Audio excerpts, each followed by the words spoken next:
Well, here we are. Welcome back to the seventh episode of On the Bench with Beeks.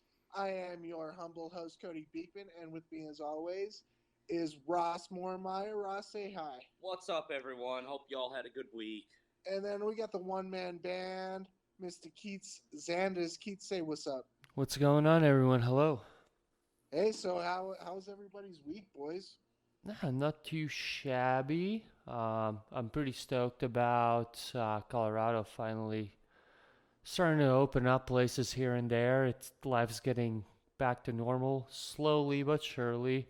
Tattoo Um, jobs. I'm pretty stoked about that. What about you guys? Hey, I've been living life, just working away, chipping off that ice. Oh God, I've got 3 more weeks of school. We got a quiz about every week, so it's as Cody can see, I'm going bald. I'm kidding. Oh, God. I'm kidding. No, I shaved my head, but Freaking cue ball. No, you're definitely bald. You can grow hair if you wanted to. Well, boys, we got quite an episode today. I mean, we've got that update about the Gretz and Ovi live stream for Chell 20, and we got the Hockey Day in History, and today we got a little treat for all of you. We're gonna break down all of our five top favorite goaltenders. So, without further ado, let's begin this episode. And I want to start out by just giving condolences to all the family and victims of the recent Nova Scotia shooting. oh yeah. Senseless tragedy, and so we just want to send our hearts out to Nova Scotia. No, definitely, yeah.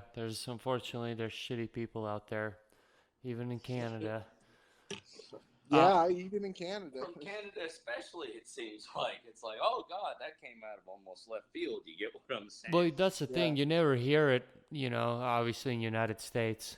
You hear that quite a bit, unfortunately, but But I mean, not really, yeah. not so much in Canada. So Oh, hearing no, that like- it is a bit of a shocker, It was a big shocker, especially I got my buddies David Stubbs and Todd up there, Swainsea, and they were just baffled at the whole situation. They're just like, really, of all times for this to happen and how it happened, it's just insane.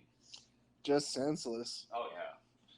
Well, so yeah, we send our hearts and our condolences out to everybody involved.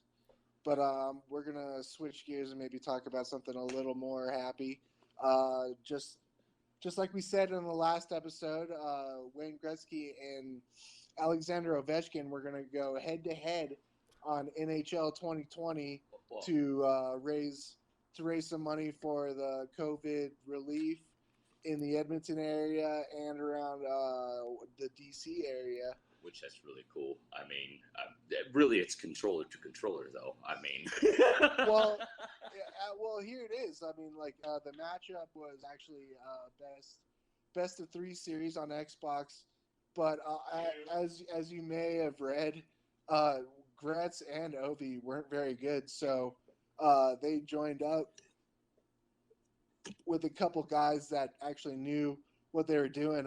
Ovi paired up with John Wayne Casagrande, a member of the Capitals esports team and the runner-up in the 2019 NHL Gaming World that's Championship. that is fucking cool. And then Gretzky, he actually teamed up with his 19-year-old son Tristan.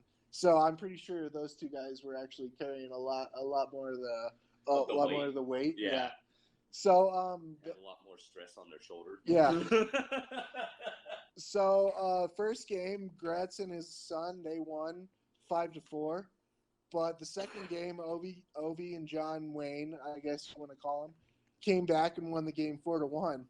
But after that, actually, apparently Gretz was getting a little too worked over, so he said, let's end it there. So they only played 2 games, but they did raise over $16,000. That's fucking amazing. And Gretz also said he'll match half of that, so he's also donating $8,000. Not bad, man, for maybe a couple hours of hockey and a little bit Yeah. of trash talking online. Pretty yeah. impressive. That's fun too. Yeah. And I mean, I don't know if they're going to replay it or not, but it was on the Washington Capitals Twitch. I hope so. So they might replay it. So that's pretty cool. So yeah, I mean, over $24,000 going to COVID relief in the Edmonton and Washington D.C. Now areas. is that split dead nuts right in the center? So it'd be 12 each way. You know what? I think it might be. I'm not quite sure. I would hope so, because I mean. But I mean, either way, just like what we said on last episode, it's kind of a fun way to help out people. So that's pretty cool. Well, and that, and kind of almost to bring kind of like almost. Would you call it a silver lining to the whole entire situation that we have going on right now? Oh yeah, absolutely, total silver lining. I mean, not only that, but it's just like it's a unique way to bring in some sort of sports, even throughout everything that's going on. Yeah, it's over a video game, but it's cool to see two obviously very famous, well-known hockey players doing this and probably raising. Two of them sorry. No. Raising money for a good cause. Exactly. Well, so that and also two of the most prevalent hockey players in each one of their fucking decades as well. Well, yeah, and just like what we said last episode. Once again, I'm taking it back to 6, but I mean they've got that whole grade 8, Ovi, grade 1, grade 1 versus the grade 8, and Ovi right now is chasing down Gretz, so he's nipping at his heels. Yeah, so it's a great way to spend a Wednesday. So hats off to them, and hopefully that money goes to a good cause. Obviously, it will. So that's great. So moving on, we've got our hockey day in history, boys. Who wants to go first? I guess I'll go first. So all right, Keith, what you got? We're gonna shoot back to 1992. So we are recording a day before. So this would be April 23rd, 1992. Talk about some coaches. Scotty Bowman, probably one of the most well-known coaches in the NHL. He's probably one of the most decorated too. Sorry to interrupt you. No, absolutely. That was a good one. But yeah, he becomes the NHL's all-time leader in playoff coaching victories when the Pittsburgh Penguins defeat the Washington Capitals 6-4 in Game 3 of the Patrick Division semifinals at the Civic Arena. It is division. It is God, I haven't heard that division in a while. Right.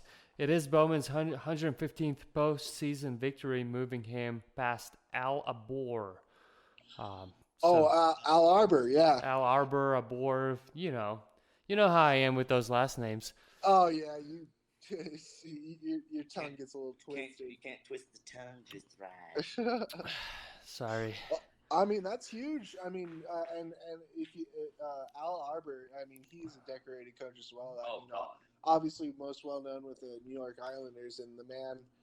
I think if I'm not mistaken, at least 1,500 wins as a coach. Yeah, and they actually have an actual banner of him retired with a bow tie, which I fucking love. Yeah. They have a bow tie just for him. Yeah, and I think it might have a mustache on it. I don't think he's got a mustache.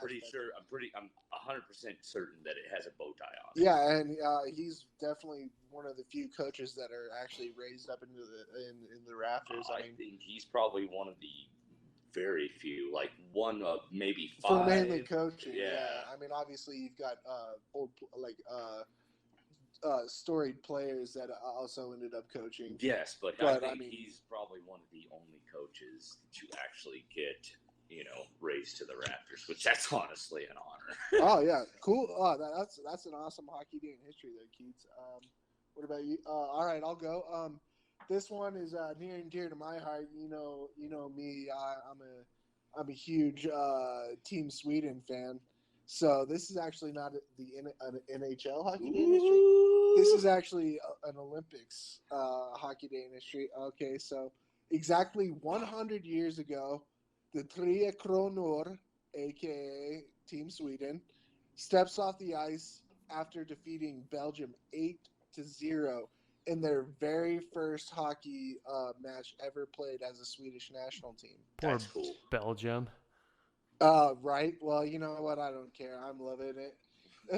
Those guys had no Today, chance even when they got on the ice. Come on. Tria Cronare and Besta.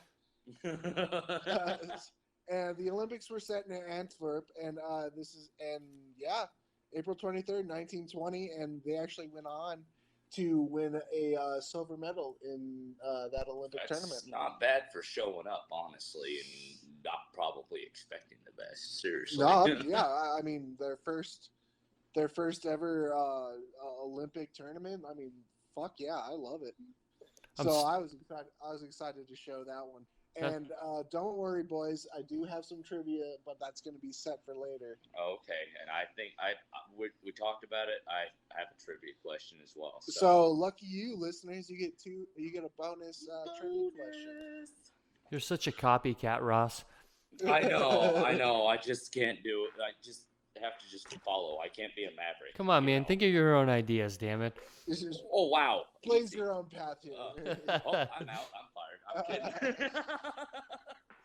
All right, Rusty, what you got? Well, on this day in 1964, Bob Baun, I think I'm saying that night right, Baun. Yeah, Baun. All right. Scores one of the most famous goals in Stanley Cup playoff history. Do tell. Oh God.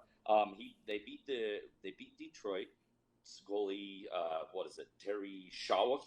Sawchuk. There you go. Oh my God, really? Yeah. Terry Sawchuk? Yeah. Oh gosh. I'm terrible with names too, Keith. So. Yeah. See, and then you're giving me shit. Oh, I'm gonna give you all this shit too. You should hear my dad, dude. He's worse. But besides the point, but yeah, it was almost a minute and a half, like 43 seconds into overtime to give the Toronto Maple Leafs a 4-3 victory in Game 6. The final was at Olympia Stadium. Like, talk about old. Yeah, tell me about it. But the legend has it that the Toronto defenseman scores a goal with a broken ankle. Whoa! Yeah. Oh, that's hockey right there. Oh yeah. Not even revealing your injuries until after the offs. Hey, buddy. That's how you do it. Oh yeah, no, you got to just, especially if you're in the finals, dude, you got to. But that though he says in 2011 that it was actually a broken leg, Braun's injury is injured blocking a shot by Gordie Howe. I would never want to get in front of that howitzer. No. Midway through the third period and starts overtime in the dressing room getting treatment. And a few seconds into the overtime, in the first shift of overtime, he takes a pass from Bob Pulford. Yeah, I think so. Yeah. Pulford, yeah. And it takes what he calls later the triple flutter blast with the follow up. Hey, man. That's historic stuff right there. That's straight rough hockey. And it was just inside the blue line too. I mean, beautiful. I love it. So yeah, you got anything else to add to that? No, that's it, man. I mean, yeah, that was my exciting hockey day in history. Well, I gotta say, man, solid hockey day in history, boys. Oh yeah. All right, so yeah, like I said, we've got something special planned for you today. We're gonna be breaking down all three of our top 5 favorite goaltenders of all time. Now, it's not the ones that we think are the best. It's our personal favorites. So if anybody gets pissed off about our top 5, write your governor. I'm kidding. Write your governor. Suck it. If I wanted to live, I would have jiggled my zipper. So I don't know who wants to go first. Oh man, I don't know. Who wants to go first? I'll fall on this grenade. Oh wow. Yeah. So yeah. Grenade for ya. There you go. By the way, we sing too. We don't just talk about hockey. My bad. I had to just bust out and song and dance. All right. Well, so yeah, I'll go first. So my 5th favorite goaltender of all time, it's got to be Tommy Salo. Tommy Salo, born in Surahammar, Sweden, drafted 14th in the 5th round by the New York Islanders in 1993. He had 526 games played, 210 wins, losses 225, which kind of sucks. But I mean, his goals against average when he was done was 2.5, save percent 905. And the reason why I like Tommy is just I don't know, man. I grew up watching him just like decimate the Avs every single freaking time they played, and I mean every time I was always so pissed off. But eventually, he actually got traded to the Colorado Avalanche, and I was so excited, so excited. But it turns out that he got traded when the NHL lockout happened. So he didn't even he played like 5 games for the Avalanche, 5 games, and when the lockout happened, he actually got went over into Sweden and played for Modo. And obviously, I'm a big fan of Modo. Football. Oh yeah. But I mean, I don't know. Tommy, he just always shown just great freaking prowess in net, and obviously because he's a Swede, I'm gonna be a bit biased. You're not even gonna be bipartisan. And all right, so I'm moving on to number 4. We've got Olaf, Oli the goalie, Kolzig, baby. Dude, yes. Yeah. Yes. That dude stood on his head back in the day. And here's where my trivia comes in. Oh, here are we we go. doing it now or are we doing it later? No, it's got to be right now. Oh, so, my God. My trivia for today, boys. Where was Olaf Kolzig born? Yeah. I'm not even gonna try. I don't even know if you guys would even think of this. Like, can I just say the country, or do I need to get specific? Yeah, just say country. I'm gonna say Slovakia. No. You're gonna jump out of your fucking shoes here. Johannesburg, South Africa. Shut the fuck up. South Africa. He was born in South Africa to German parentage. Fucking Toto, bud. And pretty much for the rest of the time, he moved around like Canadian cities, but he never applied for Canadian citizenship.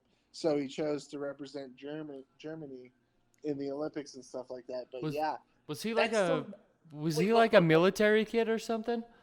I don't know because I'm not quite sure. I think maybe they were just like with the German workforce down there or something. That could be. But I mean, Johannesburg is like predominantly white. Oh yeah, no, I have an old friend that I used to work with. His wife is down from there, and it's basically that England went and she sounds like she's from straight to UK. Yeah. Like, do you want to spot the tea and all that? Like, seriously, will come up and nicest gal too. It's like, wait, where are you from? UK? No, I'm from South Africa, Johannesburg. It's like, what? So yeah, that's my trivia for today. By the way, but then he played for Germany. Well, because I mean, he was born of German parents. Okay, so that makes sense. So, okay, that makes sense. And that's why I kind of think it was like a workforce thing because they were probably German citizens that were down there working, and they actually gave birth to Oli down there, possibly. Yeah. But yeah, Johannesburg, South Africa. Well, that or they could have been on a mission through like something. Or I don't know. Yeah. I have no idea. I'm not trying to throw all that into it, but yeah, I'm just saying they could have been on other shit too. Oh yeah, but yeah, that's my trivia, and the reason why I liked Oli so much, I mean, the man was always so solid, and he had that like chip on his shoulder, like attitude about him, like not like out on the ice to fight people, but in the net, like he had something to prove, dude. That's what I love about him. Of course, yeah, he's a scrappy goaltender, and I mean, and the best thing about it is that it never really got into his head when he was down or anything. You know, he was always very well composed. It wasn't like your Varlamovs or anything like that. No, Jesus. What's wrong with Varlamov? We'll talk about that. Is that for a different episode? That might be. I don't know. We'll see who all your other top fives are. Yeah. But I think one of the biggest memories of Oli, well, actually, Patty Waugh got his record win against Oli. That's true. And Wasn't it in Washington? Yeah, it was in Washington. Okay, I'm trying to remember the game. And right after the game, Ole was the first one to go up and congratulate Patty for his. And I mean, yeah. Well, that's goalie to goalie. I mean, Keats can understand that. I mean, would you, Keats? Well, yeah, but you wouldn't see fucking Osgood go do that to Patty, would you? Oh, absolutely not. Right. So it takes a certain person to do something like that, but I know what you mean. Oh yeah, I mean that's just gentlemanly. So I mean, so yeah, that's my fourth favorite goaltender. So my next number 3 is Mika Kiprusoff. Oh God! Oh, I forgot about him. He's good. He's great. Dude, yeah. You guys both remember that little kid that would go to almost every damn game with his dad. If you watched all dressed up as Mika Kiprusoff. Oh, mimicking every movie does.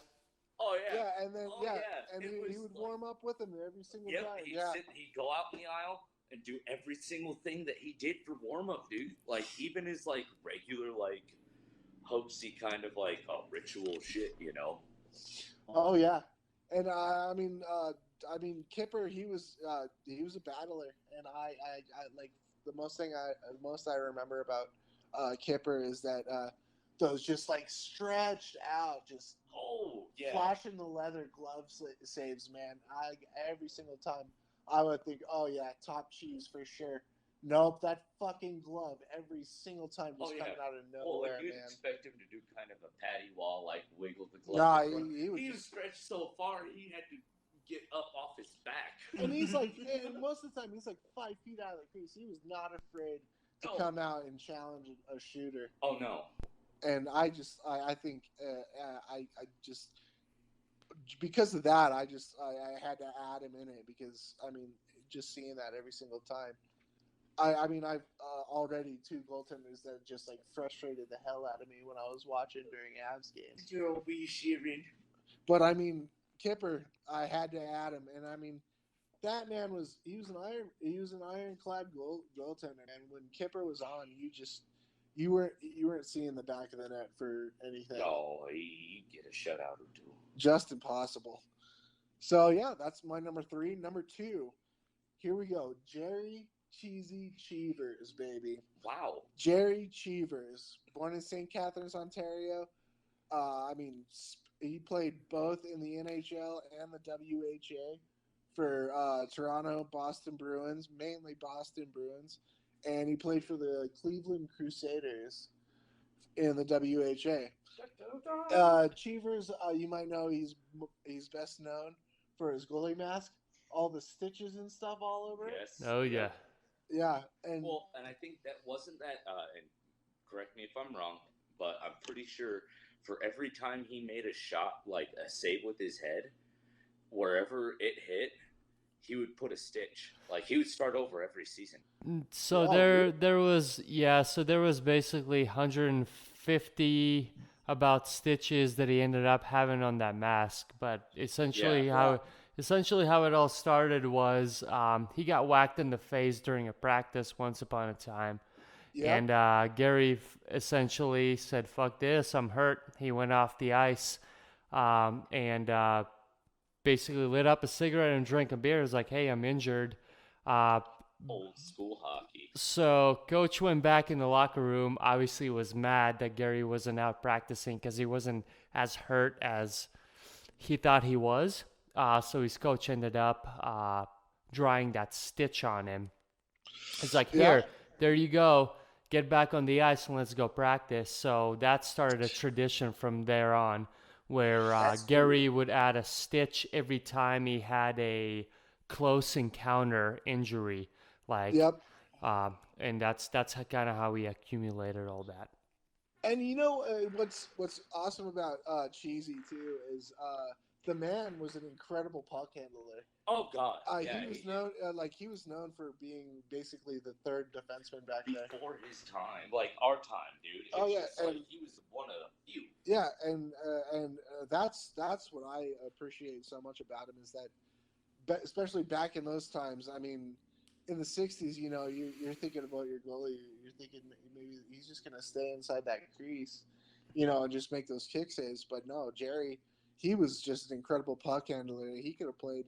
He could have played out if he wanted to, but he wanted to stick in that net. So, I think that's an awesome thing about Cheesy. Absolutely, man. And all right, for my top goaltender, number one. I'm pretty sure you boys can guess this one. Patrick St. Patty Waugh. Oh, yeah. Okay. All right. Yeah. Had to be. No, it had to be.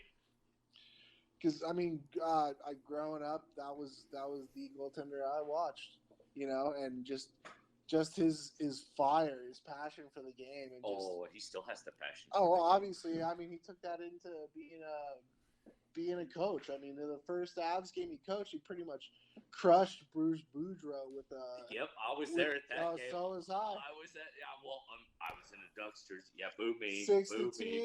6-2. 6-2. But that was like the most that just put a new fire in me almost about hockey. It's like, coaches can do that shit now and push over walls.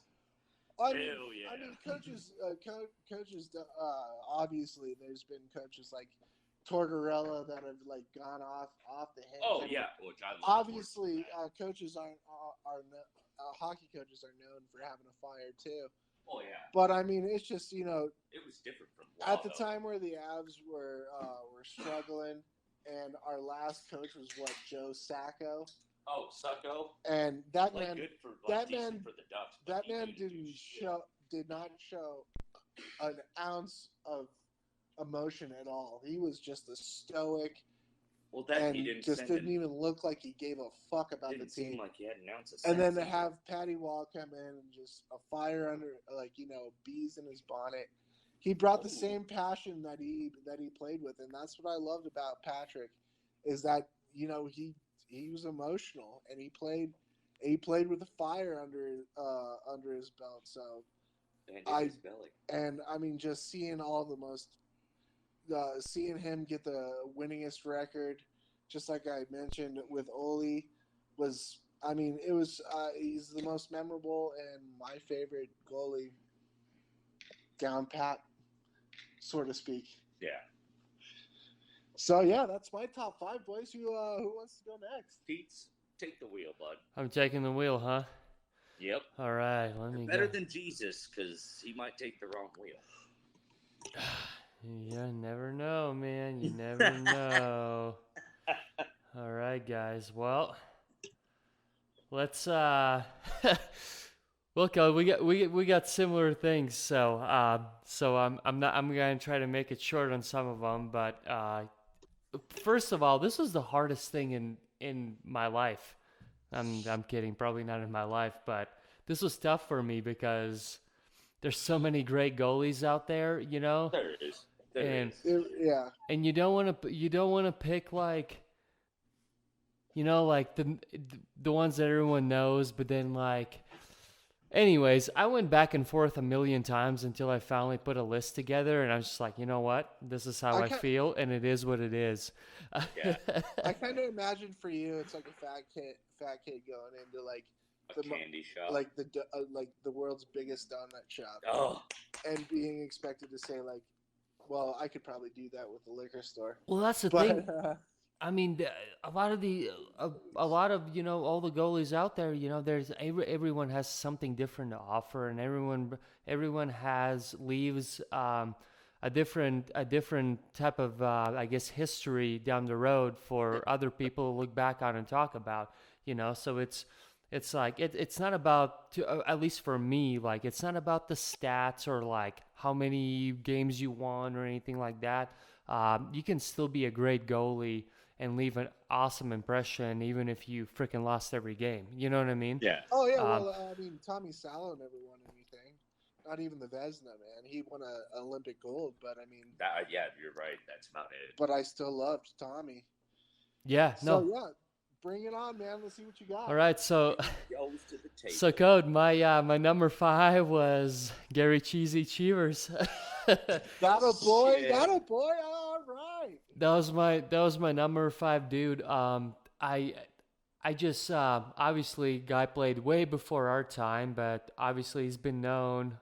He, like you said, he played for Toronto Maple Leafs, and it was mainly because the Toronto Maple Leafs drafted him, but didn't really do much with good old Gary, and until the Bruins stepped in, Oh and yeah, and in he's the intra-player draft, Yep. like yep 5 years later. yep That's probably exactly. one of the smartest things that they ever did besides getting the Kraut Yeah, line. Back in the day, that is. My bad. And obviously everyone knows Gary by his mask, which I'm gonna touch on here in a little bit. And then also Gary was um, the guy that won the cup or helped won the cup for Boston in 1970 and 1972. Um, yep. and between all his shenanigans that he did throughout his career, he ended up making it in the Hall of Fame in 1985. Um, but yeah, Beauty. going back on Gary, Gary has different stories. He's one of those guys that sort of comes off. He will not be mad if the coach tells you to skip practice. Sounds like Gary was a guy that he wouldn't mind, going drinking beers instead of playing out with the team. Wait, Um, in the locker room? Well, oh, yeah, but I mean, even just on days off or practices. yeah, you give Oh you my you God. you give Gary a day off. Gary will not be like, "Come on, coach, let me get in there." Gary's gonna Yeah. say, Fuck "No problem." Um, Gary also was one of the guys that he was pretty aggressive. When there were games that counted, Gary was not scared to really skate out. Like Cody mentioned, he would play defenseman instead of playing in the net. He was very comfortable skating out very high, Well, and he very. was a good skater too. Oh, He wasn't a bad skater, but he wasn't a much of a stand-up goalie. No. yeah, If you even watch old videos, Gary likes to be down a lot. And yeah. You'd see him on his back or on his butt more than you'd see him on his skates at Oh times. yeah, but when he skated out there, he God for a goalie. He wasn't well, bad at he all. he he wasn't scared. If a player got a little too close to the net or whatever, he wasn't scared to whack the dudes with his stick. He was a pretty aggressive guy. Um, and with the whole, not being much of a stand up goalie, one thing that he did in his practice is he actually would put his stick away, and he would take shots without his stick while he does all these, down on the ice movements just to perfect that. So That's that awesome. that was another thing that Gary liked to do, and obviously worked for him. Um, Another funny story that you hear about him is, say Gary had a pretty bad game. Say the score was like 7-2, or Oh, Gary was It was run up. Boston was losing, and say you have a player going one on one towards him that he knows has a really good shot. Um, Gary will just literally just kind of like skate off the like, yeah, go ahead, shoot in the empty net. He was he didn't care. So Pull in the Goldberg. Just if take the goal. exactly. So if it was a game that didn't really matter anymore, or like there was no chance of a comeback, uh, Gary didn't want to stay in front of the net and just take a save because it didn't matter, and he's like, I'm Yeah. not.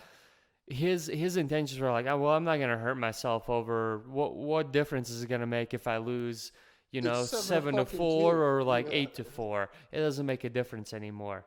So that was an interesting thing about him. And then obviously going down to the mask. When I think of Gary's mask, obviously we talked about the history and how the stitches started. Uh, one thing one thing that I think Gary started was what goalie masks are today.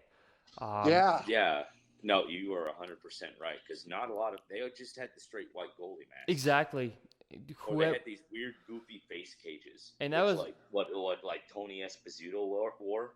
Yeah. Yeah, for a while. Yeah. Yeah, absolutely. And that's something I didn't think about. That, but you're fucking totally right. That's awesome.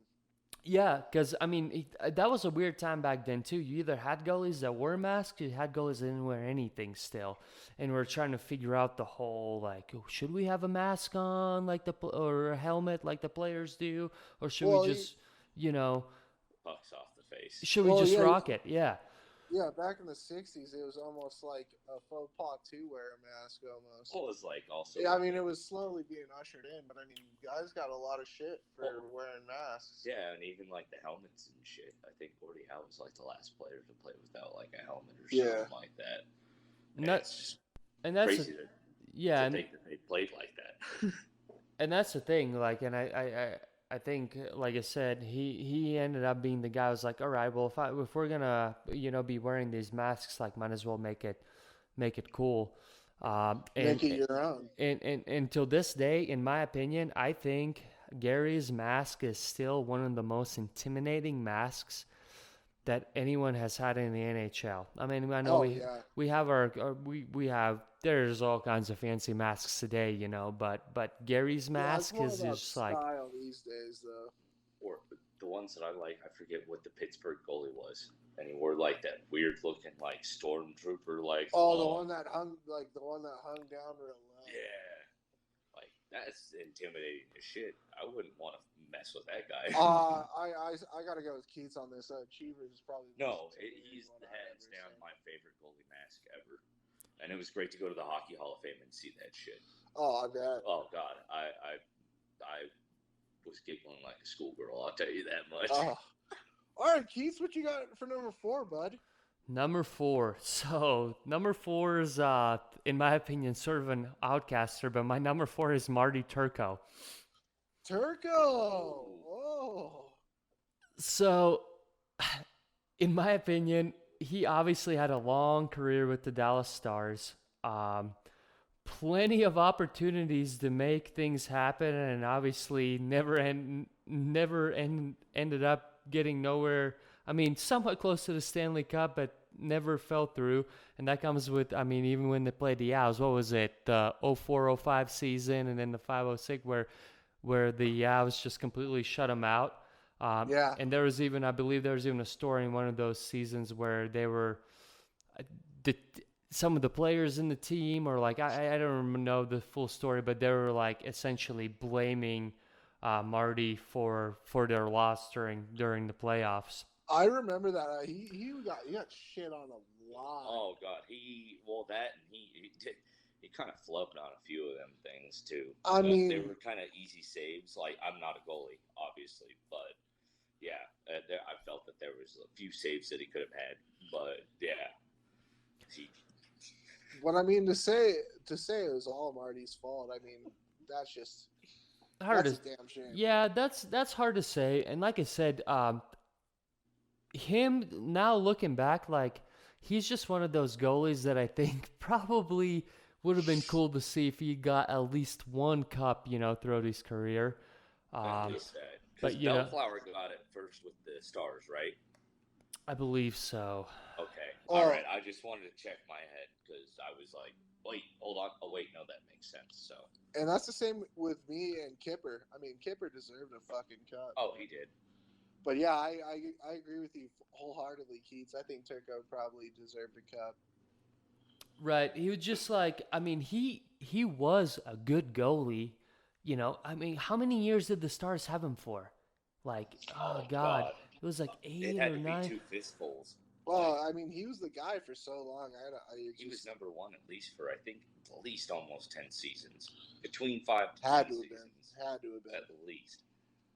Yeah, and obviously didn't work out for him, but he's still known for some cool things. I mean, in my opinion, till this day, he was known for probably one of the best goalie stick handlers out there till this day. I'm sure they're out there now, but... Well, you got Pekka Rinne, and...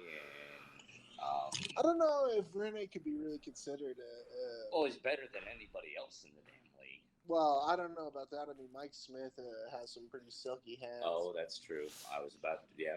I And mean, I I, mean, I can I can send you some pretty decent videos of Elvis Merzlikins these days too. hey, Dude speaking of knows. which, he just signed an extension with Columbus. He did. He did. I was honestly pleasantly surprised. I don't know why, but I thought that even though how well he did, I think I thought he was gonna move on, but he didn't. No. No, I don't think so. I mean, because Corpusalo, I think, he had a chance to take the reins this year, and he just can't handle it. If Corpusalo's not number 2, I'm going to be surprised. Corpy's he'll be a strong backup, but I think Merzlikins is just gonna take it. Hands down. He already has, but I mean, I think he'll be a solid tendy for years to come. What did he have, like 5-6 shutouts in a row and almost either set a record, almost set a record, or tied a record?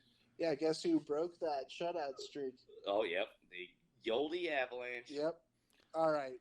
Anyways, let's get back to Marty real quick. Yeah.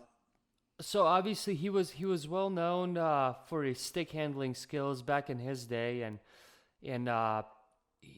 one thing that I still use till this day that was learned from Marty Turco was the pad down when you receive your puck.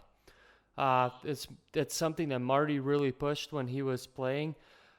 Instead of say like someone's trying to clear, from the other end of the ice, trying to clear the puck or however. Most players, what they'll do, or even goalies, they'll skate out and they'll just standing up with their stick, they'll try to stop the puck and then pass it over.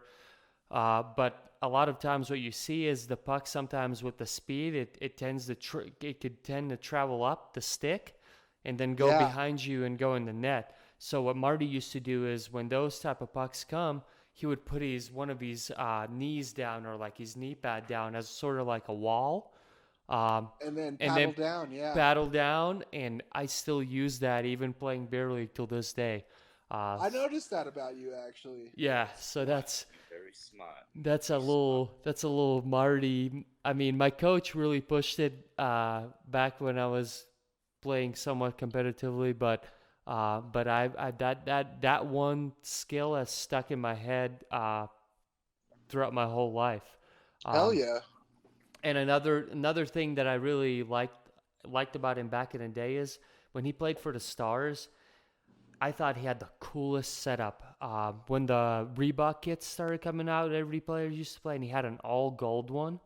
I thought it was. Oh, yeah. I remember those. Those were silky. Those were fucking beautiful. I thought those were the sickest things in the world. Hell yeah. But it's like Atmosphere says, you just life gives you lemons, just paint that shit gold. Well, he painting them shits gold. Oh yeah. Nice, very nice. Yeah, but that's all I got for good old Marty. So let's just go over to number 3. My number 3 is actually Dominic Hasek. Okay. Hate the dude just because he played for Detroit, but putting all that aside, he was probably one of the most phenomenal European goalies there is. Even till today, I mean, he had a very unique style. To say the least. It was like, what have you? What have you? Like, what the hell is going on? He just sprawled and just, And another thing with him is like I can't think of another goalie that's played for. What did he play for? He played for Chicago Blackhawks, Buffalo Sabres, Detroit Red Wings, and Ottawa, right? And he should have had a cup in Buffalo if it wasn't for the crease fucking rule. Brett Hull. Right. And even besides that, every team he went to, he had a phenomenal career. Oh yeah. Like, typically you see, goalies start traded. Like, you do, say you do really well in, your first team you get drafted on, and then something happens, and obviously you get traded because of it. And you have, a so-so season, and then maybe someone kind of starts thriving again, but then you fall, and then typically you end up retiring.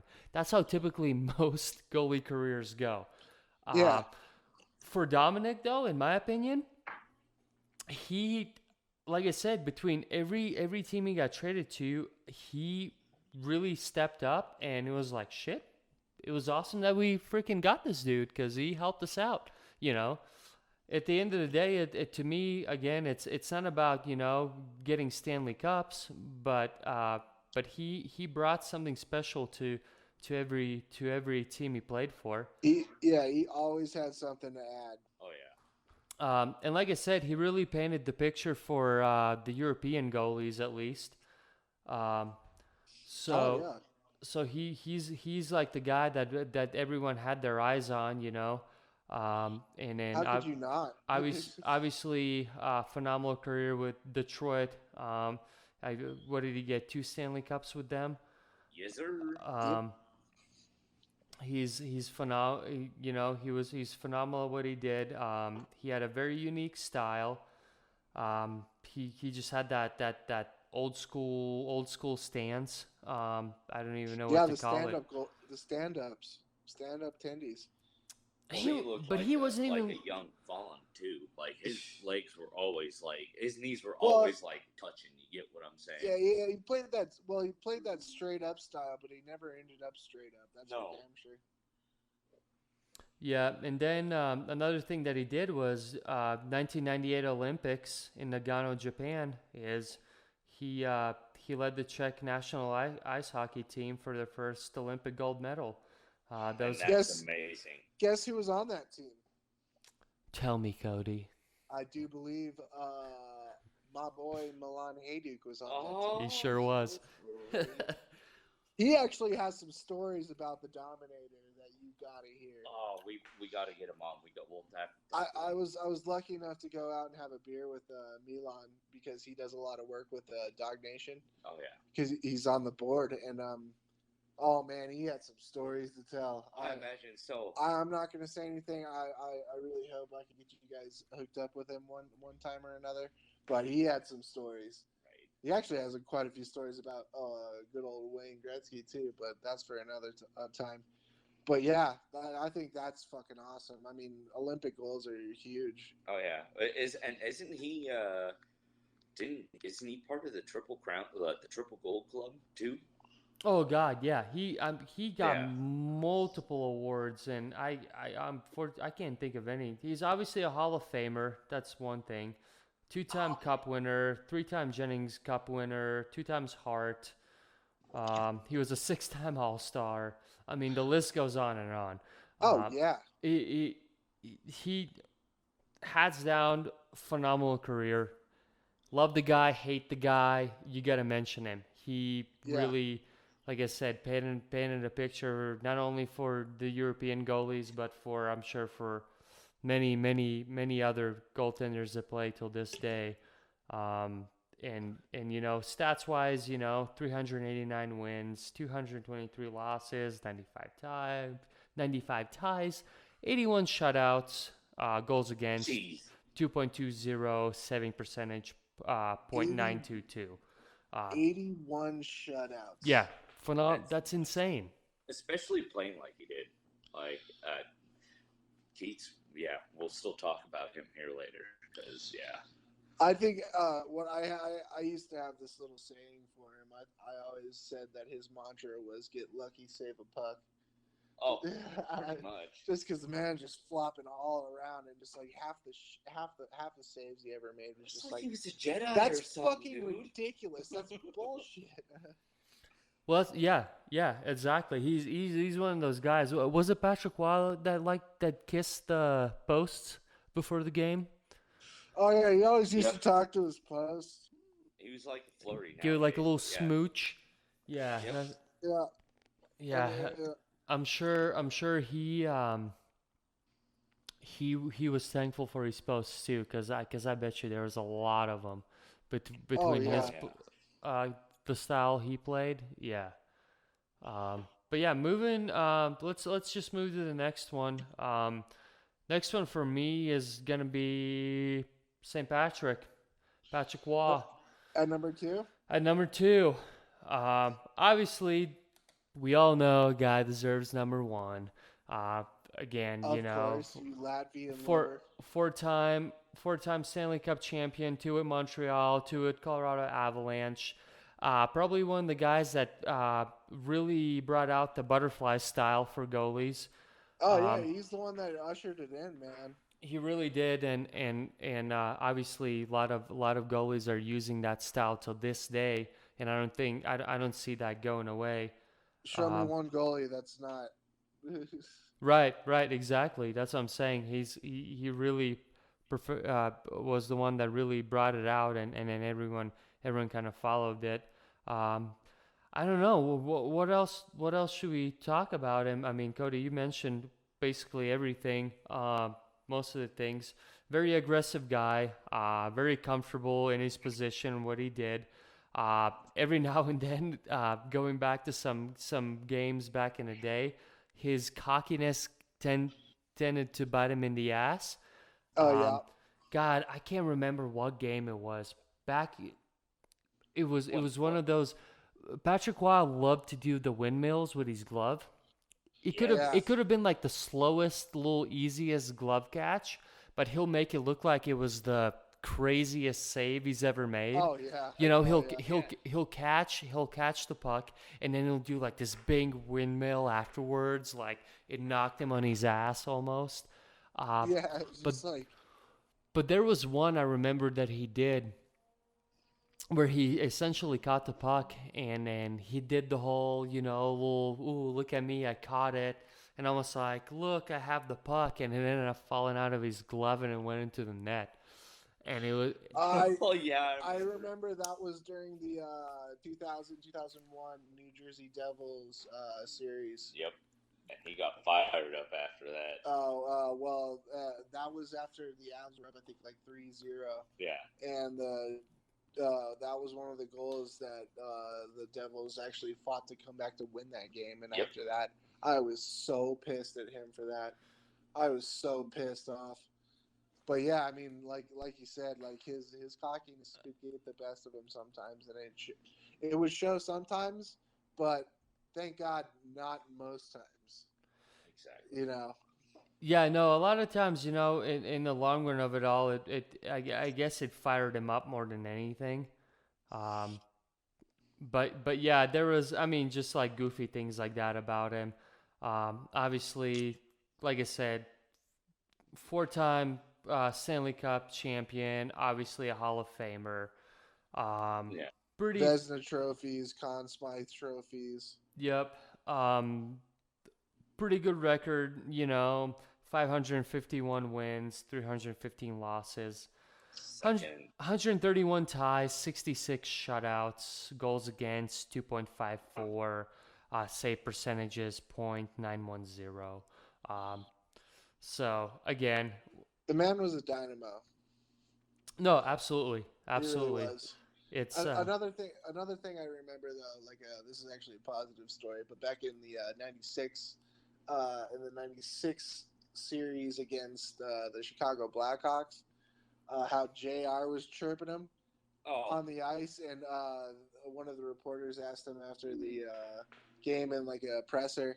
He was like, "What was what's JR been saying to you on the ice?" He's like, "I don't know because I have my two Stanley Cup rings stuck inside my ears. plug I in my ears. plug in my ears." Plug Yeah. in my ears. I just love that. I That's just my love dad's that. favorite quote from Patty Waugh. Besides when he went off about Bruce Boudreau after that first game. Yeah. no, he was a bit of a smack talker, and that's what made fun watching Yeah. him, and obviously that kind of went on when he was a coach as well. So, Oh, totally.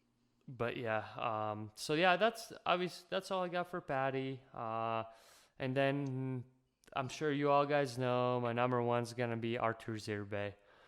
I figured that. That was a no-brainer.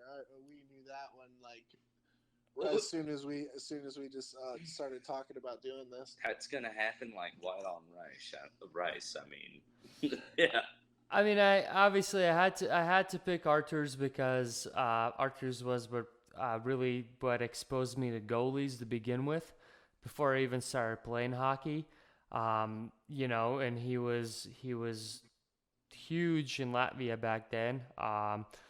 Obviously, he's known for his own very unique style as well. I want to say it's very similar to Hashek's, maybe a smidge different, but they had a very similar style. Um, Another thing about him is he was very, very weird about his gear. Dude, yeah, that Jofa helmet with that cage on it. I was gonna say that, man. So That's he, what and always made him stick out. that's all he wanted. He always wanted that Jofa helmet. In fact, I can remember in like early 2000s, I believe. I don't know what happened to the old one. It might have finally broken, but he actually put out an ad looking if any locals in the area had one of those masks laying around, and Oh, he'd really? gladly buy one. Yeah, he Good refused luck. he refused to wear the old school um, or not old school, but the new era masks. His words really were it made him feel like he was in a tin can. Uh, and Oh, that was the reason why he absolutely hated the new masks and he stuck with the old ones. But not only that, even with his gear, his pads, catcher, blocker. Uh, Artur Zerbe was one of those guys that, most days you watch goalies and you these guys have a different set every season. In fact, some of them have like 2 to 3 sets per season that they go yeah. back and forth. Artur Zerbe was very against it. He wanted the same exact white old, believe it was Coho, if I'm not mistaken, Nope, you're right. You're right. brand. And instead of having all the fancy stuff like most people had, he had a repair kit. He had a needle with some maybe some extra pieces of leather or something, and you'd see him before games or on his days off fixing his pads. Um, and that's just how he played. He hated uh, new things, and he was very very stuck in his own ways. Um, Obviously, his career started with at least within the NHL in San Jose, where he played from 90, I believe, from 91 to 96. That's where he ended up getting his nickname, Wall, like the Wall. They used to always say Irbe like the Wall. Yeah. He had a very successful career. Obviously, no Stanley Cups, but he did very well for San Jose, and people loved him very much over there. Um, Well, they still do. during during off season, I believe it was 95, 96. Actually ended up getting supposedly mauled by his pet dog, which ended up giving him a injury to his hand. Uh, Due to that, I guess his performance wasn't very well, and the Sharks released him. And then for the next 2 years, he obviously played for Dallas Stars, where he didn't do much. He played for Vancouver Canucks, again, where he really didn't do much. Um, where then down the road, he ended up making um, his way to Carolina, where things started clicking again for him. And Yeah, uh, I was about to say he was on the team the year before the Hurricanes Yeah. won the cup, right? Yep. mhm. So he was a big part of 01-02 season when the Hurricanes were in the Stanley Cup Finals playing the Detroit Red Wings. Unfortunately, things didn't work out, and the Red Wings ended up winning. But that was probably the best Airbase played in a long, long time. And kind of moving on, 02, 03, didn't do very well. He ended up getting, sent down uh, to the ECHL, if I'm not mistaken. And that's kind of like how his career really ended. He went back to Latvia, Yeah. um, played for some teams there. Then actually he did get a deal with the Columbus Blue Jackets, but that ended up being in the lockout time, and he ended up not Ah, playing one game with them. And long story short, he retired. But yeah, either way, for like a first comer Latvian goalie, hell of a career. People know him very well till this day, in my opinion. And I'm sure, yeah, in the San Jose era, people probably still talk to him, like you said, Ross. I mean, Oh yeah, I mean, no. you gotta have your head in the sand if you don't know who Artur Serbe is. Oh yeah, no. Like I was just even reading up on him, just going through all this stuff, and it's just to have a guy as like what your dad said, like just the way the hockey system out there is just brutal. Like just to have a goalie come up in the league and at that time as well, and just do what he did, it's just amazing just to read his story. No, yeah, and he actually there's a book out in Latvian about his whole story and his whole life. But he actually practiced, and he was on the same team when he was little with one of my coaches that I played back in Latvia with for a very short period of time. Uh, but he came from a very, very poor family, and he didn't have much. He had like the shitty, and that's where his mentality came from. That's what I was Sewing gonna that say. sewing that hockey gear and kind of like, I guess, playing with like the bare minimum or like with what you have. That's came from that because yeah, his family wasn't very wealthy when he first got into the whole idea of being a goalie. He would just like wear like he'll triple layer his clothes and play outside with his friends that had like fancy sticks and stuff, and he just used what he had. So it was he has a very, very cool and humble story about him. No, I love that. Absolutely love that. That's what I love about him. Just reading his story, man. And then I guess so in San Jose they call him the Wall, and then actually he ended up getting the nickname of Michelin Man down the road as well because of his gear. Because of his gear, yeah. yeah. I can see that. I can Yeah. All totally see white, that. all poofy and shit like that. Yeah, yeah, that's all I got for Urbe. Quick stats real quick for him too. 218 wins, 236 losses, so he lost more than he won, unfortunately. 79 ties, 33 shutouts. Goals against was 2.83. Save percentage was .899. And Irbe was known for his massive 5-hole. That was probably his biggest weakness, really, is it probably got him screwed a lot of the times.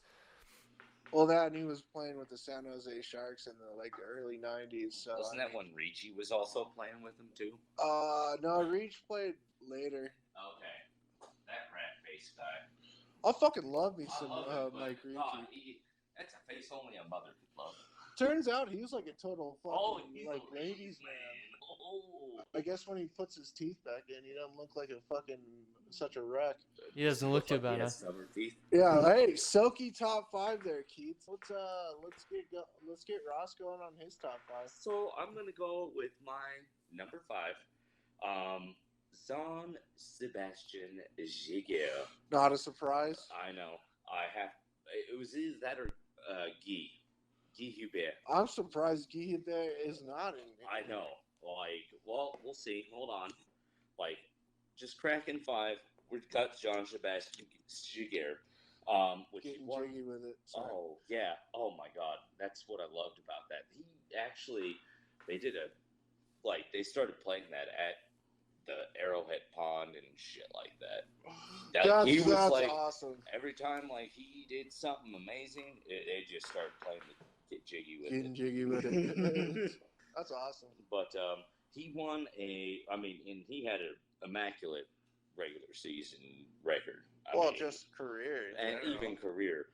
He won the Conn Smythe once against the New Jersey Devils. No surprise. And then he also won a Stanley Cup in 2007. Of course. But, we also, the Hockey Day in History, will go back to that first, playoff game that he ever played in. 63 saves. 63 saves, yeah. I still maintain that's insane. Yeah, that guy was, it was something that possessed him. That's what I'm just, going out and saying. You can't do that. But, and it was kind of funny because he swapped over. He got drafted by Calgary. That's right. That's Yeah. right. He did, huh? Yeah. So he basically went from, I think it was Calgary to, oh Lord, I can't even think of it. But then after that, he went to the Ducks because the GM just thought that he was just spot on. That's what he wanted. Clearly. Yeah. So, and also with the Conn Smythe Trophy, I think, and you can tell me if I'm wrong, everyone. Do your research, but I'm pretty sure he's one of the few and only goalies to win the Conn Smythe while losing the Stanley Cup Finals. That's right. And That's Rob right. Niedermeyer was on the Ducks, and his brother Scott won the cup. Yeah. Yeah. So yeah, and I thought that was just amazing. And that was the 2003 season, right? Yes. Where Paul Korea should. That was the on the floor, the lights out, on the boards. Yeah, they should have won that cup, but yeah. And then ironically enough, 2007, Scott and Rob and Jiggy win the cup in 2007. Who was? I think Rob was Conn Smythe Trophy winner. Scott was actually. Scott, that's right. Scott was. I mean, we'll get into him if we do a defenseman, top 5 defenseman. Oh, I'm sure we will. Yeah, I've got. Yeah, you know. All right. Yeah, that's mine. Like, and his best year was the 2003 run that they did. Oh, the man was on. He was a man on fire. Oh yeah, it was insane just to watch him play. Like, it was like, where did this guy? And he was like a big body goalie too. You don't expect that from a lot of big body guys, to where they're just sitting there, just basically. Oh, he's rubbery too. Yeah. That's being the thing. rubbery I mean, big old dude. I guess it's kind of like a Ben Bishop. I mean, Bishop can get down, but good old Bish. But I mean, Bishop is a little more vulnerable, moving left or right. But Jiggy, he was proficient at that. Yeah, he was. But well, I'm gonna have to go with my next one, which is the Dominator.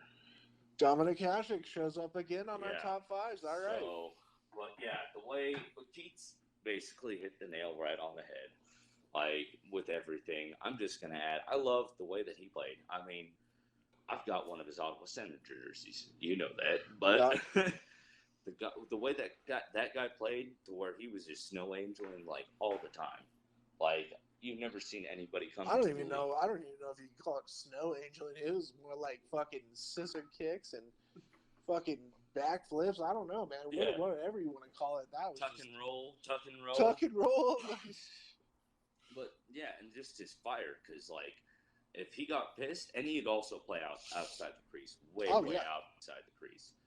But yeah, no, just his fire and the way that he's gotten lit up about certain plays, and that's another reason why I picked Jiggy. He always had that fire too. Oh yeah. So I mean, and they had an attitude. So basically all of them that I picked have had an attitude. So gee, I wonder what that says about you.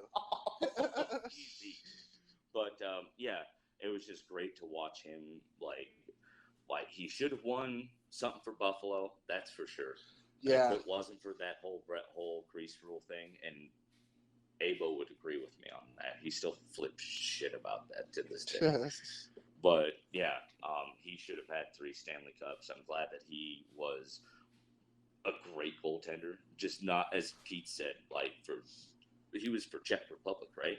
Yeah. Czech. So, winning them a gold, and then just going and winning 2 Stanley Cups, and just everything that he brought to each team that he went to. It was like you almost had that new swagger. You're like, I got Dominic Hash. I got the Dominator right here. Well, that's what I'm saying. Everyone got a good deal with him. Oh, you know, a lot of times when people draft some of these older players, whatever, it's it's a little bit of risk. I think he's gonna fit in, but we'll have to see. Ham, it's shit. I got a good deal. Detroit got a good deal. Buffalo got a good deal. Ottawa got a good deal. I don't think no one's mad about having him. No. Well, you roll the dice on him, and it's a 50-50 shot once. His Buffalo days, you're just like, well, okay, what's going to happen after this? Because he played, I felt like, his most immaculate goaltending his in tenure, Buffalo. his tenure with Buffalo was probably the most immaculate he's ever played. Oh yeah, like, but Guaranteed. he still had that swagger, and he brought that swagger. Like, there was never a time where I would see where he would go somewhere and like, well, they got screwed on that deal. That's for damn sure. Hell no. That's what I love that he brought as well, and he wouldn't mind dropping the gloves either. Well, I don't know. I do remember that one time he was playing for the Red Wings, and there was like a huge scuffle. Oh yeah, Law was getting in there. That was supposed. He to skates be the all the way down the ice. He skates all the way down the ice, and then quote unquote trips. Yeah. And makes Patty fall over, and Patty's ready to go, and then he skates away. Yeah. So I mean, I'm not going to agree with you on that. The trifecta. It could have been. I was out of my chair. I was yelling at the TV like, "Let's fucking do this!" And then he pulls that kind of bush league shit. That's true. I'm going to disagree with you on that. Oh, okay. Well, in his older times, I mean, he had. Well, he was older, but I mean, Patty was too. Like his way like younger times, I guess. My bad. Like, well, I mean, he had that fire. Back in the I don't know if he's ever even actually fought though. I don't think so. No, but I don't think he ever has. No. No, but he still had that fire to just like throw the glove at you. He had and all that. Like he wanted to start something. he had the prototypical hockey anger. That's for damn sure. Oh yeah. All right. So Dominator for what was that, 4? That was 4-4, and then I have, what was it? Battling Billy Smith. Battling Billy Smith. I knew that was going to show up. Dude, yeah. No, the guy won 4 Stanley Cups in a row with the Islanders, and one of the main reasons, like, everybody does the Bossy and the Gillies and all that, but if it wasn't for, like, they say that he showed up every time in the playoffs more often than he did in the regular season. Oh yeah, but that guy had a temper. And that's why I think he is almost kind of considered underrated because, yeah, he didn't show. He was not a regular season player. Yeah, no, he was definitely a playoff goaltender. Oh yeah, and that's what led them to all that basically being the only dynasty that's won 4 cups in a row. That's in the recent. Show me another one. Yeah, well, I mean, other than Montreal, yeah, that was ages ago. And I mean, maybe Toronto's done it, but I mean that was even longer ago. That was a millennia ago. Right, but I mean, yeah, that's just amazing that he is able to go through and just do that for the Islanders, and that was a new franchise right at that time too. Oh yeah, I mean they were fucking spark ass new. So, but yeah, and also I'm pretty sure, I'm like not 100% sure he, probably might hold the penalty, or he might be second, like most penalties by a goalie, because that guy would just bludgeon you back in the back of the head if you got too close to his crease with the stick and everything. Like that guy would throw down in the corner. Doing a Gary style. Yeah. But, I mean, and he wasn't like the best puck player. Hextall. Yeah, Hextall. He was the original Hextall. There you go. But, yeah, no, it was just great to just see him just, like, not even just be that good throughout the whole entire season, but, like, when it mattered, oh, God, that guy was hands down a brick wall, dude. And that's what they also called him battling, because, yeah, the guy just battle in the crease. Like, anybody would show up near that thing, he'd try to, he's got multiple slashing penalties to the head. Like, he didn't care. So I got it right here. Actually, Ron Hextall is ahead of Billy Smith. Oh my God. 584 to 490. But then the next one is Tom Barrasso at 437. Oh, and he was a dick. And then Ed Belfour, and we all know Belfour had just the worst fucking temper. Yeah. But yeah, so I mean he's close. But and then let's see here. Then my next one will have to be good old St. Patrick Well. Oh yeah, Patty shows up again. You're such a copycat. Oh, such a copycat. Oh God. God, always copying. Get on the horse that you rode into town on. Get out of here. Easy for you to say, bud. I know. I fucked that up. But no, just watching him, like, favorite play, I will say this. When I knew, like, he was just for real, just get the hell out of my area. I forget what player it was for the Detroit Red Wings. And he just goes up and just straight up If I'm tomahawks not him right in the mistaken, nards. it was Darren McCarty. I think it was. I And believe he it was. just I goes. could be wrong there. He could be wrong, but I just love that because it was just like, I don't care. I'm gonna get away with it. If you get even in my crease, like he showed the fire. He like the jumping, like when he went after Vernon, jumping on him. Like that's, and then his play. I mean, God, that speaks for itself. If he would have honestly played like longer in the NHL, he probably would still hold the record for most games won instead of Marty Brodeur. Like, hands down. Like, he called it quits when it was a good time, honestly. I mean, he played so long. I mean, well, and he had 4 cups, dude, between 2 teams. I mean, the man was drafted in 1984. Yeah. Right. Albeit that he didn't actually start playing until 86, I think. 80. Yeah, I think it was 86. Because that's when he won his first cup. Was as a rookie, which that was amazing. I think it was as a rookie, which that's amazing. I think he also they were doing Calder Cups at that the Calder Trophy at that time. Calder Trophy. My bad. And I think he won that year too. Honestly. No, he didn't win the Calder. He never won the Calder. Okay. But I mean, yeah, 1985. That's basically when he came in. He won the Conn Smythe and the Stanley Cup. Yeah. In his rookie year. Yeah, that's insane. His rookie fucking year. Yeah. He should have got the Calder though. Calder? God damn. You dyslexic bastard. I know. All right, what's your number 2 there, bud? So my number 2. That was my number 2. So. Yeah, that's right. Number 1. All right, this is gonna. I did some research on this guy, and I will say it was between Ken Dryden, honestly, and what is it, Jacques Plante. But I didn't. The first guy to wear a mask. But I'm just saying, first guy to wear a mask. And that's only because he got a fucking puck rocketed right to his face. Oh yeah, well, and if you look at him without a face mask. At old pictures. Oh, there's that beauty picture, like just. He's got scars all over. On that, just on that jersey video I did talk about Boris Salmi. Yep. I mean, he got stepped on by a skate. Yeah. If you look up that picture. Oh, it's gnarly. Oh yeah, I mean Jacques had a fucking face after that only a mother could love. Oh yeah. And I'm pretty sure mom kind of shied away from it too. Yeah. It's like Ian LaPierre too.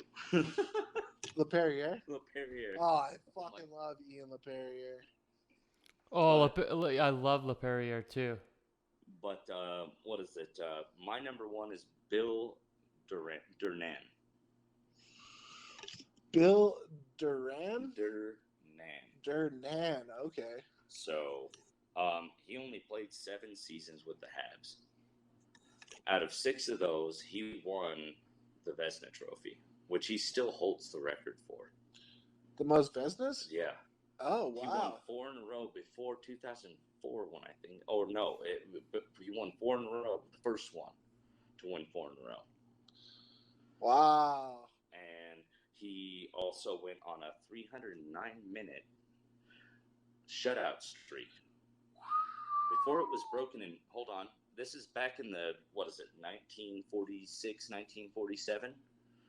Yeah, it got broken in 2004. That's insane. So, and also, he is one of the only known to record ambidextrous goalies.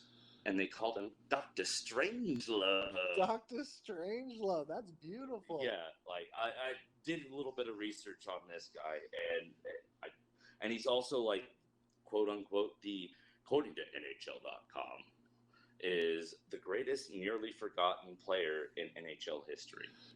Clearly, I didn't even know who he was until you brought him up. And he once again only played 7 seasons, and he did all this In 7 seasons? Yes. Oh, my God. 6 out of 7 he won Vezina trophies, and he also won 2 Stanley Cups with them. He opted out, came back, and won his 2nd Stanley Cup. Dude. Also, one of the last goalies to be a captain ever in history before, what was it, the Durnan rule. Oh, really? Durnan rule, yeah. It's called the Durnan rule. Yeah. Oh, wow. Because they had problems with goalies, like calling timeouts and all that. Yeah, I can see it. So, I can see it. But yeah, I mean, and I'm sorry, this guy, I've read into his story. It's amazing. That's insane. Yeah. So I hear you got a little bit of trivia coming with this. I will have to ask you guys. This might be easy. This might be not. I have no idea. But who was the first NHL player that was a woman? Manon Rhéaume. There you go. Manon Rhéaume. And who did she play for? Tampa Bay. And what province did she come from? Quebec. My boy. I even got a hockey card of her, man. Oh, dude. Yeah. My friend Aubrey, she's got a signed hockey card of hers. I'm like, that. Give me that shit. She goes, over my dead body. All right, I've got another bonus. Oh wow. Oh God, here we go. Who was the first goalie to be captain after that rule? God. I don't even know. Keats? I'm thinking. Because that was like 1947 or 1948. And I love the World War II shit. You know that. Oh, yeah. Like right around that era. That's where the crowd line came from. Oh, yeah. Love it. What do you think, Keats?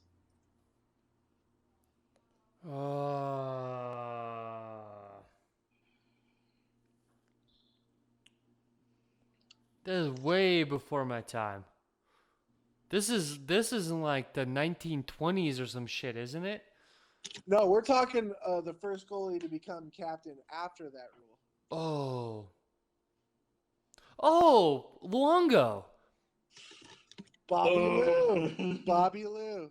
Ah, fuck. One himself, I was Bobby like, Lou. wait, hold on. And he said, I was like, oh, nope, that's it. I forgot about that. Yep. He couldn't even wear a C on his jersey, but he was the officially captain. the team captain. Well, wait, was that for the Vancouver Canucks? Yeah, the Nucks. Because that was both Sedin. Wait, that was their retirement night, or no? What was that? Was both the Sedins out then? Oh yeah. Oh shit. That was before he was traded to Florida, and That's right. Yeah, that was a couple of years before the Sedin brothers actually retired. The Sedin sisters. As a lot of people like to say. 2 girls, no cup. Oh God. Shots fired. Well, boys, I thoroughly enjoyed this. I like it. Yeah, no, this is great. It was definitely it takes a lot of time to talk about each goalie. One thing I was gonna say was because I already forgot because we've talked about so many different people or different aspects of a certain player. Did anyone mention Terry Shavchuk? We were there was mention of Terry Sawchuk, but Yes. Not one of my favorite goaltenders. Sawchuk, That was, I think was mentioned in the what was it? I think when I talked about Batlin, Billy Smith. Well, the only reason I asked was because he was one of the dudes that between him and it was between Cheesy and him is what I was struggling with a lot between some of the old school guys. Oh yeah. Because talk about a mangled face. Oh, dude, yes. Oh yeah. I mean, Sawchuk, yeah, he's at it. He's at it. He was insane. Unfortunately, depression got the best of him. Obviously, Yeah, and I mean, he had an illustrious career. He Yeah, really career for no, sure. he did, and of course it has to be the Red Wings again, where he really thrived the most. And yeah, and the thing is, like, I wanted, like, I wanted to, like, span it out over the years, but I mean, I just couldn't do like too much of the old school, just because I never got to watch Cheesy play. That You would have know, been amazing. I would have loved to see I would've Cheesy play, There's, and Billy Smith. I also would have liked to talk about Andy Moog or like Kelly Rudy, I but mean, it's just I didn't get a chance to see them play very much, so I couldn't like wholeheartedly add them to the list. if you want to watch Cheesy, there's some really, really crappy YouTube videos out there Oh of yeah. him. Um, Oh, and there's a NHL. there's a great documentary about him. I can't remember how long ago it was, but I think that's on YouTube too. Oh Where hell where yeah. where they talk about the helmet, and he's sort of a little laziness, but yet Yeah. super, uh, super, uh, into it when the time is right. He was an interesting character. Oh, by all means, and I mean, and that's why I love him so. I mean, I might be a little biased as well, just because I am a Boston Bruins fan. But I mean, I That's couldn't true. I couldn't leave Cheesy out, and I mean, just like you said earlier, Keys, it's like there are so many different goaltenders with Oh, such an outstanding story and character behind it. I think goalies, like, I'll stand to it till the day I die, that they are probably the most interesting people you'll ever meet. but you will be surprised. We also talked about it. I almost picked Ray Razor Emery. Yeah, Like, Ray Emery would have been a great God, one to have. like that guy would throw the mitts at you while he's coming to just Superman Oh, punch you, buddy. and it'll be your biggest defenseman. Yeah, Razor was a hell of a goaltender, and rest in peace, by the way. Yeah, no, rest in peace. But I almost it was him, Jaguar, and Hubert. But I am still so surprised you didn't do it there. I'm sorry. I love Hubert, but I mean Jiggy. I met the guy at the Avs games and also out in the Hockey Hall of Fame ceremony. Played for both of your favorite teams. Oh yeah, and it's just like he was such a personable guy. It's just like, oh, fine. And Guy is fun. I mean, So soft spoken. he is very soft spoken. And I'm deaf, like damn near deaf, not really, but it's like, huh? Huh? You're treading water, bud. You're treading water. Well, that and you have Bob Murray over on the other side of you too. True. So, but yeah, no, it was a toss up. But yeah, Jiggy did a few interesting things. That's why I was just like, you know what? I got to watch him do all those things, and that was a lot of my reasoning too. Just because I got to watch a lot of those, like Salo, Kipper, Patty. Oh gosh, now I'm blanking on my last one. Oh, Oli. Yeah. So I mean, I gotta say, boys, that was some silky top fives. Yeah. No, not bad at all. I knew too. I mean, obviously we talked about this before, like that we're gonna do the top five, so I had to get prepared for it. And in my head, I was like, I know everyone's gonna have freaking Patty on the list. Well, it's kind of impossible. But it was just like depending on like where like in their like from 5 to 1, where he's gonna land. Or right, yeah. Well, it could have been anywhere. And he would have been my number one, but I mean, I found the other goalie, like it's just like you know. Well, that's what I was surprised about Yuki's is going cheesy. Like both of us cheesy. Yeah, man. Like I said, I think he has a cool story. In for me, really, the helmet, man. I have a T-shirt with his face on with the helmet. Oh, from the Violent Gentleman. Yeah, dude, I was looking at buying that thing. Yeah, I mean, that's how much I like that helmet. I think it's one of the most badass helmets that anyone's had. And I think, man, like, I think someone did like a,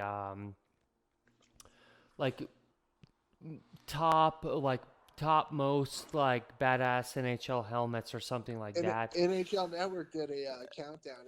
And he number one. I think he was number one. Yeah. Yeah. Like I said, I think he was the one that really put it out there. With it started with the stitches, and then next thing you know, like everyone else started painting their white helmets, and it kind of progressed from there. And I love that it's a tradition that still sticks today. I mean, albeit it may be more about like style these days, but I mean, there's still meaning in it, and I love that the NHL has allowed the goalies to continue that. Well, like Peter Boot, I always liked on the back of his helmet. He always said Ned Flanders. Yeah. Native flag right there. He always had, I don't know if you know, but he always had like a Simpsons character as well. Yeah, Ned Flanders, yeah. Oh, is that what it was? Okay, yeah. Sorry. But, and then you also have like, what is it, Frederick Anderson. And he would have Lego characters because he was with the Ducks. Yeah. He would have like Batman busting through a wall, like all that. It's so cool to see. Van Beesburg, when he went to Philadelphia, that was the dopest helmet ever. He had a great one when he was playing for the Florida Panthers. Oh too. Yeah, the Panther head opening up. Yeah. Well, boys, I think this one's a wrap up here, eh? Oh yeah.